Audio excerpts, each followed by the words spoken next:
idea why you're here to start us off, please? Well, rent is too high across campuses all across the UK. It's not just campuses though, it's also private rental sector across the country.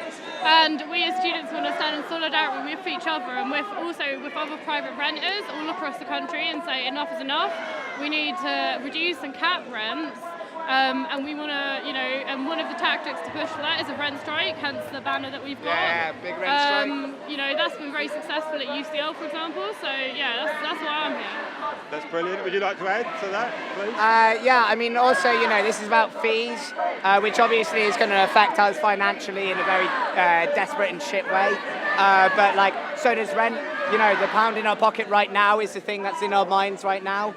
And so all the kind of added stuff that they put to, with rent probably being the most extreme, we need to fight that because, the generation before us has ripped us off quite, sold all the council houses, gotten huge amounts of tuition fees on our back and increased rents. So it's all up to us to basically say, the material condition that we're living in is completely unacceptable and unaffordable.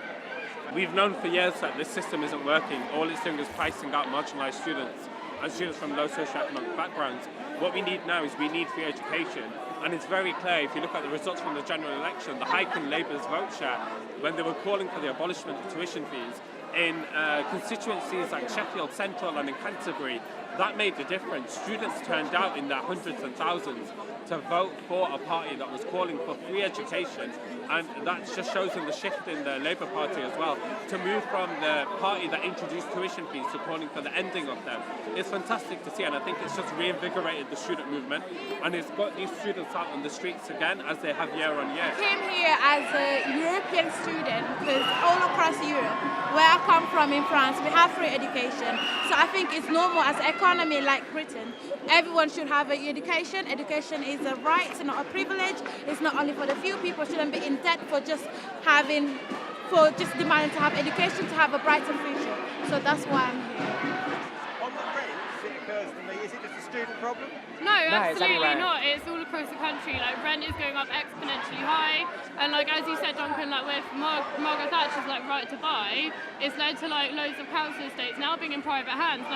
In Brighton, there's landlords who own 80 houses, and they put up extortionate rents for students and workers alike.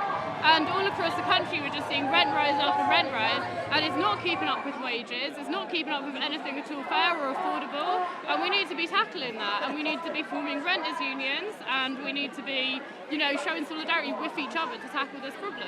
Definitely. It's time now for free education. We've had enough as with hike in housing, hike in fees just in general. But fees, it's about the cutting of grants. It's about so much more than just tuition fees. Obviously, that's the goal, and we think it's achievable. Now more than ever. There's a tenants union across the country. They've got big branches in Sheffield and Bristol called Acorn Tenants Union. They've been taking on taking on landlords, I should say, stopping eviction resistances, reducing rent, getting deposits. There's branches setting up in Newcastle, Manchester and Brighton. Hopefully that's a good way that we can tackle. Here in London, we've got Rent is Power project and the Radical Housing Network. These are great things where basically tenants are organising and fighting for their rights. And I think also from a tenants union, it branches out into other stuff as well. So you start as a tenants union, but obviously it raises a consciousness about what's going on, and it gives people the skills to organise and to show how to act in solidarity with each other. So I mean, that could translate into other struggles as well around mental health or disability rights, childcare, anything you can think of that is being currently cut and destroyed by the Tory government. That leads us onto a platform to do other things as well, which I think is really exciting. Are there other issues that are concern to you today as a young person?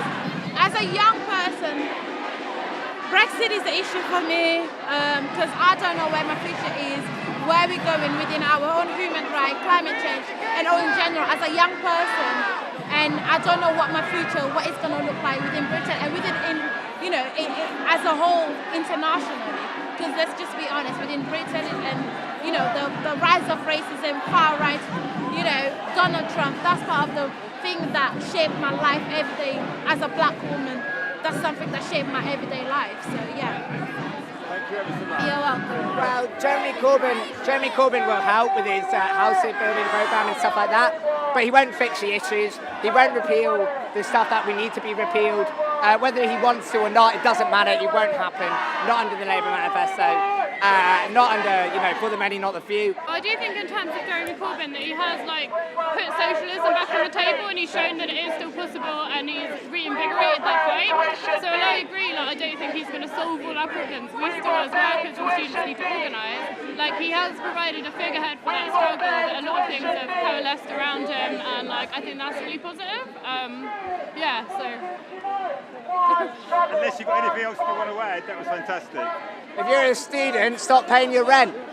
There you go.